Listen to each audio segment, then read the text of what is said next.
Assalamualaikum warahmatullahi wabarakatuh. Perkenalkan, nama saya Nursia. Saat ini saya merupakan mahasiswi UT UPBJJ Majene. Dalam video kali ini saya akan mencoba membahas tentang kegiatan praktikum pencernaan makanan yang berupa struktur sistem pencernaan.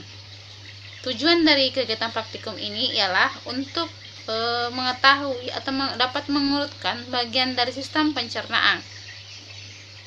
Berikut pengertian pencernaan. Pencernaan makanan merupakan proses mengubah makanan dari ukuran besar menjadi ukuran yang lebih kecil dan halus, serta memecah molekul makanan yang kompleks menjadi molekul yang sederhana dengan menggunakan enzim dan organ-organ pencernaan yang ada dalam tubuh. Enzim ini dihasilkan oleh organ-organ pencernaan dan jenisnya tergantung dari bahan makanan yang akan dicerna oleh tubuh.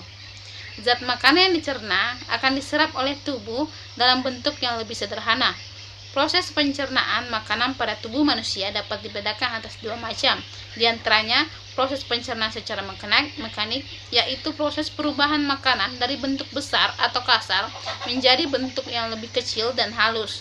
Pada manusia dan mamalia umumnya, proses pencernaan mekanik dilakukan dengan menggunakan gigi, dan proses pencernaan secara kimiawi atau enzimatis, yaitu proses perubahan makanan dari zat yang kompleks menjadi zat-zat yang lebih sederhana dengan menggunakan enzim.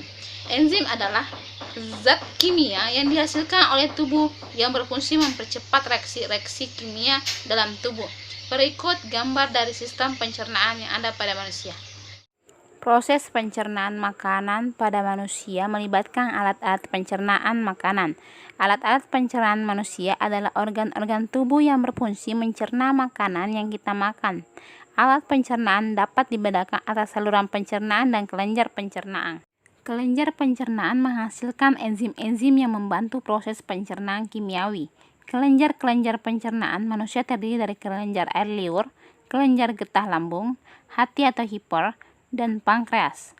Proses pencernaan dimulai sejak makanan masuk ke dalam mulut. Di dalam mulut terdapat alat-alat yang membantu dalam proses pencernaan, yaitu gigi, lidah, dan kelenjar ludah atau air liur.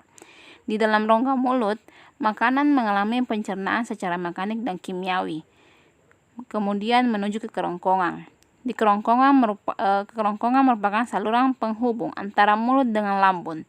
Kerongkongan berfungsi sebagai jalan bagi makanan yang telah dikunyah dari mulut menuju lambung.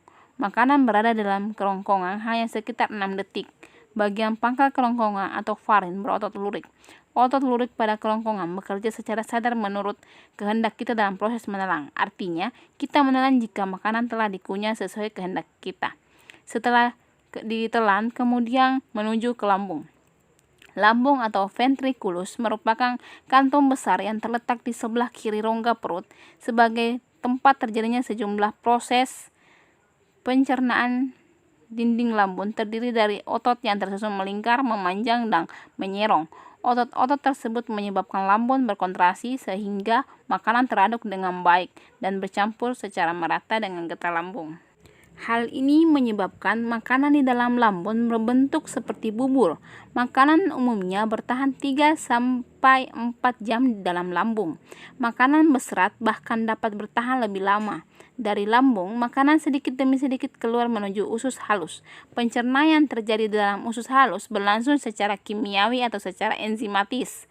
Makanan yang berbentuk bubur masuk ke usus halus bersifat asam karena mengandung HCI. Akibatnya akan merangsang sel-sel kelenjar usus untuk mengeluarkan getah usus. Makanan yang tidak dicerna di usus halus, misalnya selulosa, bersama dengan lendir akan menuju ke usus besar menjadi feses. Perjalanan makanan sampai di usus besar dapat mencapai antara 4-5 jam. Namun, di usus besar makanan dapat disimpan sampai 24 jam. Di dalam usus besar, feses didorong secara teratur dan lambat oleh gerakan peristalsis menuju ke rektum atau poros usus, menuju anus. Anus merupakan lubang tempat pembuangan feses dari tubuh. Sebelum dibuang lewat anus, feses ditampung terlebih dahulu pada bagian rektum. Apabila feses sudah siap dibuang, maka otot ureter, rektum mengatur pembukaan dan penutupan anus. Hasil pencernaan makanan yang berupa sari-sari makanan diserap tubuh melalui pembuluh darah di dinding. Selanjutnya, sari makanan itu siap diedarkan ke seluruh tubuh. Peradaan sari-sari makanan pada tubuh manusia dilakukan oleh darah. Sementara itu, sisa pencernaan yang tidak dapat diserap dan digunakan tubuh akan dibuang melalui lubang pengeluaran. Saluran pencernaan pada manusia saluran pencernaan pada manusia tersusun atas mulut, kerongkongan, lambung, usus halus, usus besar, dan anus, seperti pada gambar. Kesimpulan yang dapat diambil dari paparan tadi ialah sistem pencernaan manusia adalah sebuah sistem penting yang membantu manusia dalam mencerna makanan dan minuman yang dikonsumsinya menjadi zat yang lebih mudah dicerna oleh tubuh dan diambil berbagai kandungan penting di dalamnya yang bermanfaat untuk organ dalam maupun bagian tubuh secara keseluruhan.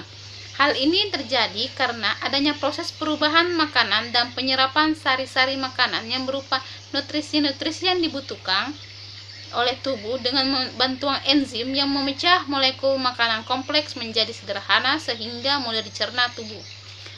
Itu tadi adalah paparan dari saya mengenai tentang sistem pencernaan.